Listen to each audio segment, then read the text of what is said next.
Ah, hello there! It is I, the one and only Xylophoney, and Merry Christmas to all, and Happy Holidays, and whatever other holidays you celebrate. It is very good time, and I have a very special present for you. Many of you have asked to see things, and I am going to show you them. I have my deck right here, and I do not only have my deck, I have all of my decks, all of the very special occasions that I duel with and always win, every single time, right, Time Wizard? Yes, that is right. So let us get right into showing the deck profiles, huh? Just go! Get out of here, Zeelo! Shoo.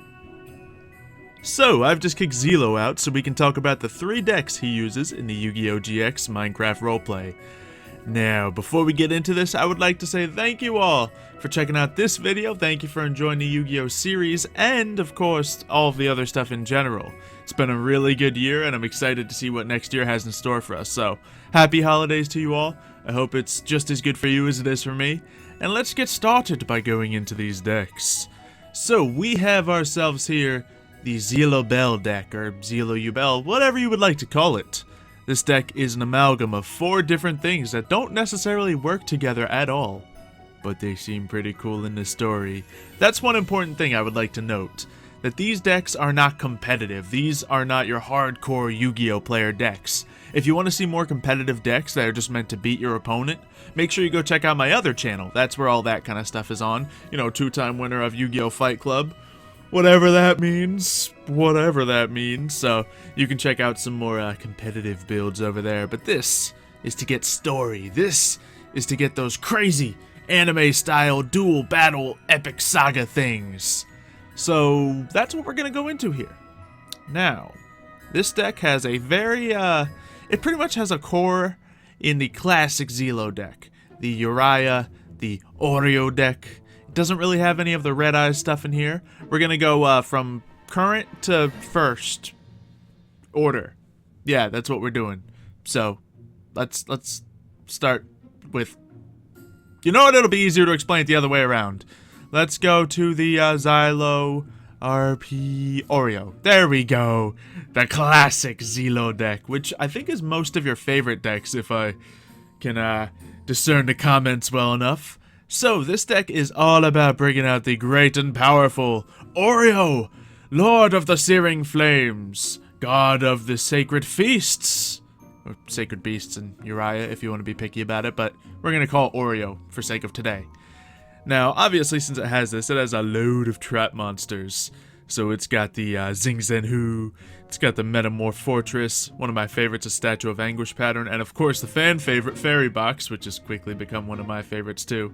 And of course just a bunch of continuous traps that, you know, some of them are banned in the current stuff, that's because we don't use them too often. We try to find a good balance here that's not really abusing any of the cards, and I like to have a good mix of many different kinds of cards so you guys can see fresh content in every Yu-Gi-Oh! Duel that we see, and it's not just me bringing out, you know, 3 Statue of Anguish patterns comboed with Tiki Souls every single duel.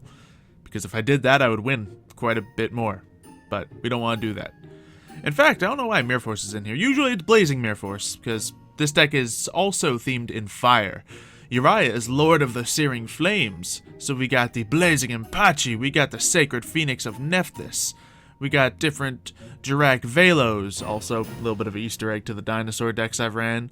I suppose, guys, if you do want to see me go over all of the dinosaur decks, which I'm pretty sure is about 7 of them, that my other Yu-Gi-Oh! Character has used, make sure you show some support on this video, leave all them likes and all that nonsense, and we'll see if we can make that happen. We'll see.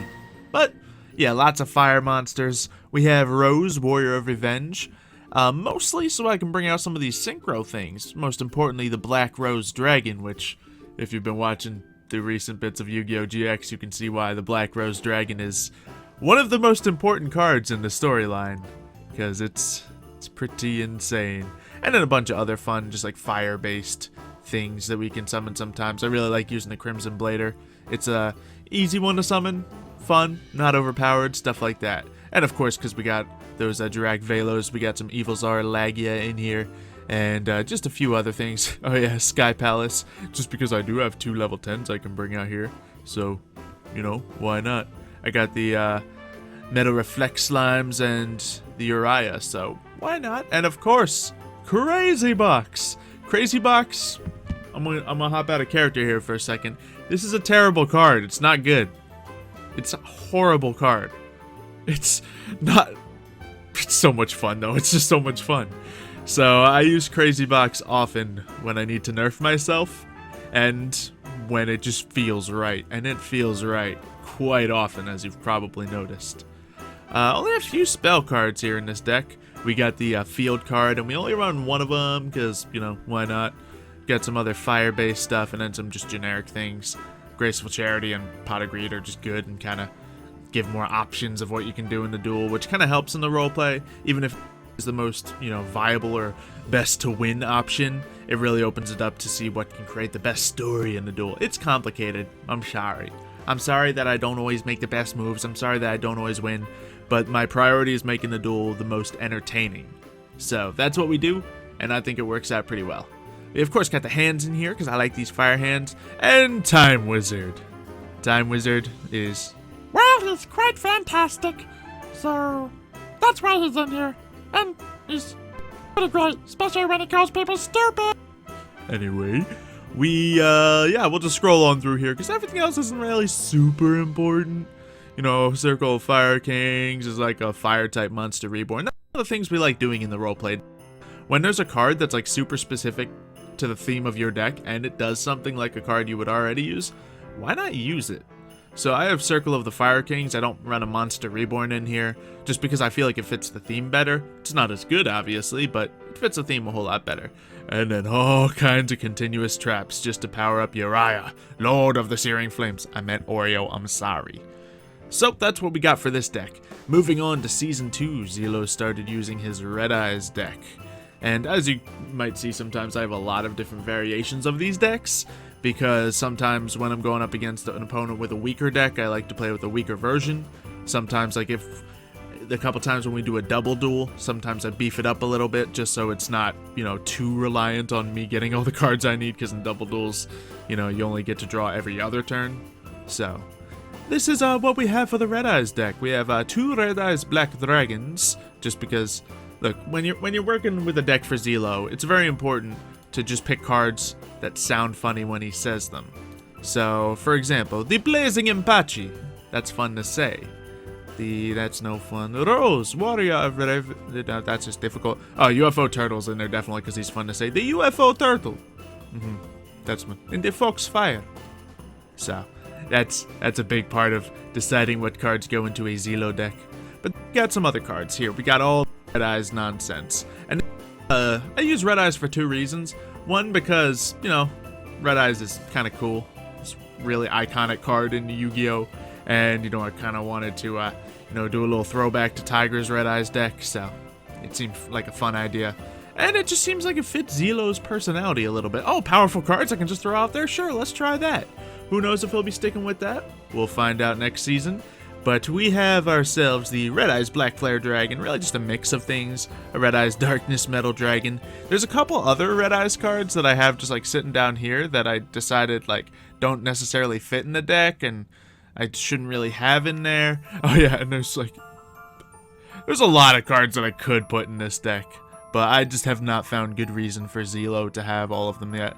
Like Red Eyes Darkness Dragon, I do want to find a way to find a good story point to put this into the deck, because it would fit so amazingly into the deck. Like, if I did mix Red Eyes into the Yubel version of the deck, that's when this guy would come in. But, you know, it's not important right now. Right now, we just got the core going. We got our Red Eyes Archfiend of Lightning, because that's an insane powerful card. This card is really difficult. Now, obviously, I could run multiple of these, but it is so good that I have a hard time running one of them. This card clears the field half the time it's out there, and that is kind of hard to work with for the other person who you're role-playing with. So, you know, I try to not to always use this card when I can help it, and with all the search power I have in this deck, you know, I often go with other options before just grabbing this guy, because he's insanely powerful. Then we have just some, you know, standard things that support other guys. We got the Red Eyes Wyverns, pretty simple. The Gearfried is really good when you get to a couple of the equip card systems. And then I have Mass Dragon in here, kind of just to slow down the deck a little bit, because with all the draw power and search power, mostly search power, that this deck has in it. I need a little something to calm. So Mass Dragon doesn't necessarily fit with a Red Eyes deck, but hey, they're more dragons. What can I say? The baby dragons, they're pretty great. We got the Carbonetin, more Red Eyes stuff, and then a thought that I had, or I think someone might have suggested it to me. Oh well, they're not getting credit for it apparently. So, well, I threw a baby dragon into the deck because we already have Time Wizard and Polymerization in this deck. Obviously, we have to have Time Wizard. So maybe I can actually throw a baby dragon in. He's a dragon, he fits fine. I always like throwing a couple weak cards into the roleplay decks. Get 1000 Dragon out potentially, and we did get him out once. So, I was pretty happy when we did that. 1000 Dragon obviously is nothing special, 2,400 attack points, but considering you need 3 separate cards to bring him out, and well, 2 of them aren't really good by themselves. Time Wizard's a beast. Come at me. But yeah, he's not the best. He's not the best considering I can easily summon a Red Eyes Black Dragon, and he's just as powerful. Literally the exact same attack and defense points. It doesn't matter. But yeah, I was able to bring him out. We got Black Metal Dragons because they're fun, Blackstone Legends because they help me get cards out pretty easily, and then I decided to throw both the fusion cards in here because that'll, 1, slow the deck down, 2, give the deck a lot of flavor. Just really sticking with the, the Red Eyes theme to it, and these cards are actually really fun to use. I don't get to use them that often, and sometimes when I need to slow the deck down a little bit, I throw a couple more of the ritual summoning cards in here to do it, but they are fun. They have cool effects. So, next up we get to probably the best card in the deck, Red Eyes Fusion. This is a stupid card, it's just stupid good. I have to limit myself to one of these or else it's really powerful. So we have that, and that can bring out any of these powerful monsters. We got the Archfiend, Black Skull Dragon, just come out, just play 1 card to bring out a monster with 3,200 attack with other good effects to do more burn damage to your opponent. Same thing goes for Meteor Black Comet Dragon, even more attack power, and even the Red Eye Slash Dragon, a little bit more specific. But 2,800 ain't anything to mess around with, especially when you only have to play 1 card to bring it out. If you ran 3 Red Eyes Fusions in your deck, you'll be running a good Red Eyes deck. Considering, like, I can Red Eyes Insight to pull it to my hand when I have to, yeah, it's pretty good. Then we have Cards of the Redstone, just for a little bit of draw power, recycle some stuff in. Dragon Shrine, once again, not running Mirror Force, but Dragon Shrine kinda can serve as that, sort of, a little bit, not really at all. I was thinking of a different card, so. But Dragon Shrine's good for getting cards such as Blackstone Legend into the graveyard. And then we have Delta Flyer in here as the only tuner that I have. Unfortunately, I can't really bring out Black Rose Dragon as often as I would like to with this. And, oh, what version of this deck even is this? Well, some of those cards weren't supposed to be in there. I don't exactly know. Maybe I'm just showing you the wrong version of the deck. But it's close enough. So we have the Silver's Cry in here as our Monster Reborn, because, well, it's very specific to this, obviously. We have the Inferno Fire Blast, not necessarily the best card, but it's, really fun for roleplay. And then those fusion cards, the ritual cards. We have the Bottomless Trap Hole, the Red Eyes Spirit. Once again, it's kind of another Monster Reborn. I run one of these, one of the Silver's Cry. Seems pretty balanced from what I've seen. We have the Blazing Mirror Force, because we're still sticking with that fire theme. We have the Dice Reroll, in case we bring out a crazy box and want to do a little something special with it. 2 Fairy Boxes, because Zeelo has learned this is the best card in his deck. And then a couple other just traps. Oh yeah, sorry, Space Dragster. That is a tuner I use to bring out Black Rose Dragon and stuff like that, because Space Dragster is really convenient to use for tuning. I just bring him out as well as a lot of things that I have. So, yeah, it's really nice.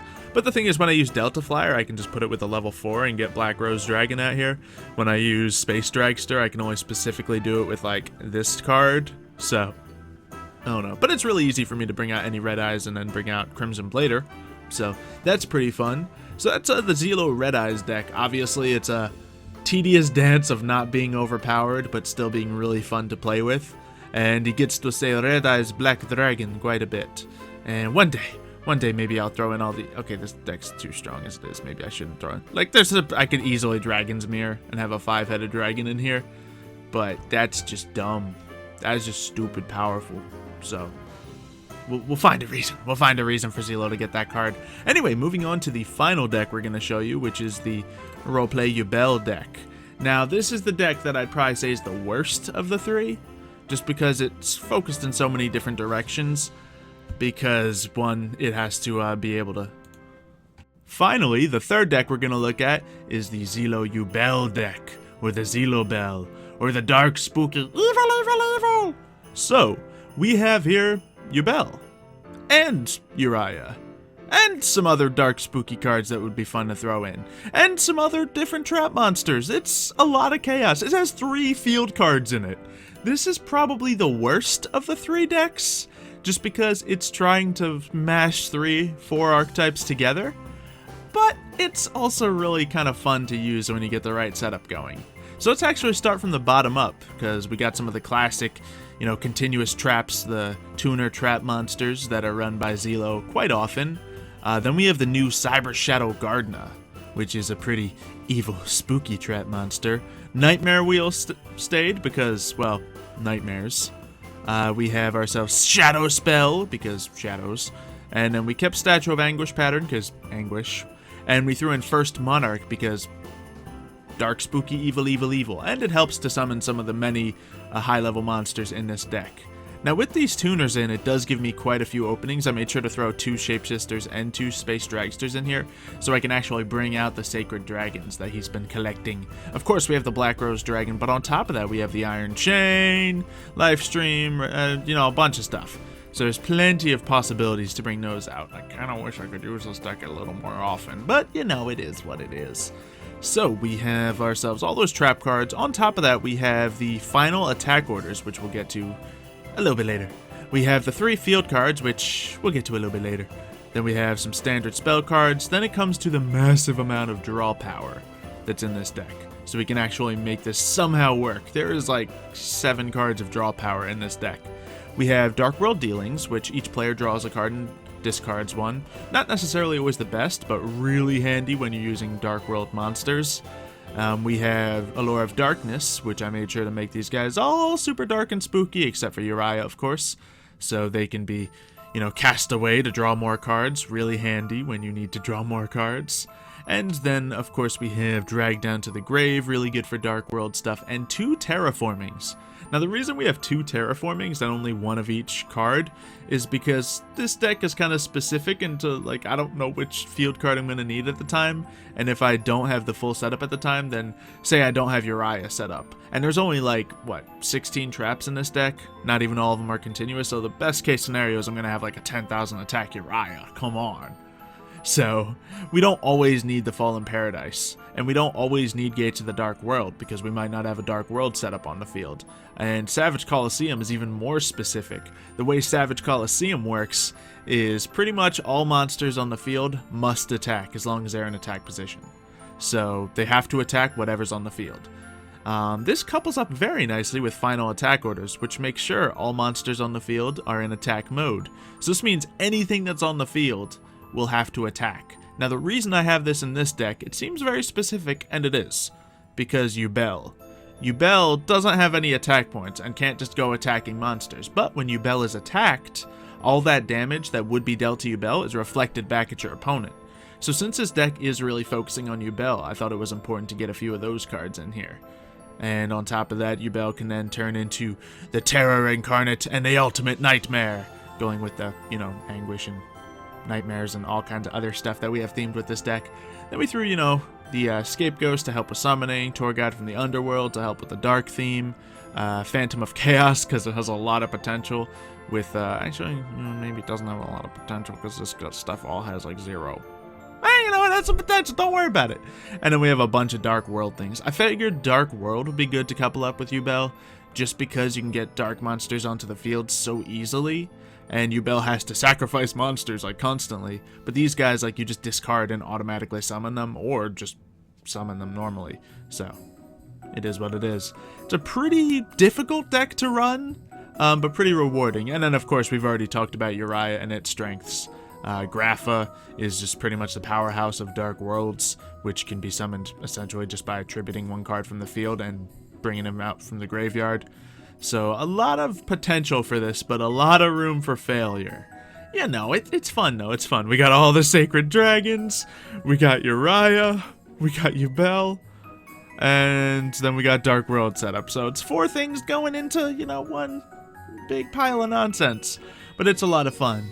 Anyway, that's gonna be everything I have to go over. Once again, if you guys do love this video enough, we'll go over some of the stuff with the dinosaur decks later on. So, you know what to do, show that support and all that. But thank you guys, thank you for the whole year. Like, honestly, there's been a lot and it's been great. So, more videos coming soon. Let me know which one of these decks were your favorite. The 1, 2, or 3. The Oreo, the Red Eyes, or the Yubel deck. And, you know, Zeelo will be back eventually with the Season 3 of Yu-Gi-Oh! GX. What am I saying? You guys haven't even seen the grand finale yet. Coming soon.